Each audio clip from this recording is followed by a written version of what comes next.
Welcome to Brain Vision. So to start off, let's draw a force diagram. So we have the rocket astronaut system here. We have a thrust force moving up. So that's the force of the thrust. We have gravity pulling down, mg.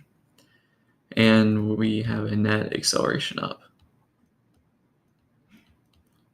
which has a max value of 4g. Since 4g is the maximum acceleration that can be deemed safe for the astronaut.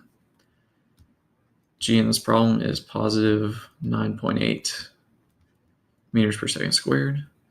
And so the first thing I'm going to do is Newton's second law in the y direction. The sum of the forces in the y direction is equal to mass times acceleration in y direction.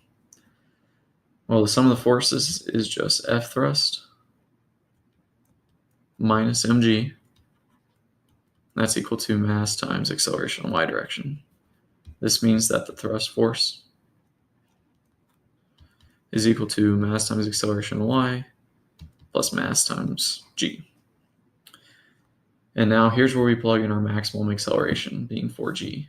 So we have 4mg plus mg,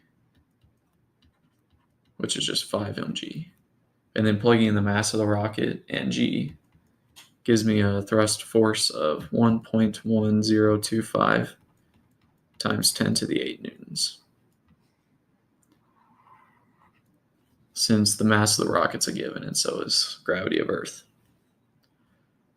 So in part B, we want to figure out the force exerted on the astronaut only. We know the acceleration of the astronaut is 4g. It's the maximum acceleration that can be put on her. Now we have to figure out what the mass of the astronaut is. But we know the weight of the astronaut is just WA. And so the weight divided by g gives us the mass. And so the force on the astronaut is equal to the mass of the astronaut times the acceleration.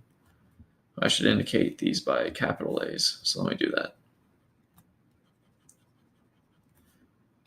So the force on the astronaut is equal to the mass of the astronaut times the acceleration of the astronaut. And so I'm just multiplying these two things. The g's will cancel, and I just get 4 times the weight of the astronaut. And that's the answer to part B. Part C is asking for the time it takes for the rocket under this maximum acceleration to reach the speed of sound. And so the acceleration is 4g. Our initial speed is 0. I assume the rocket starts out at rest. And the final speed is 331, which is the speed of sound.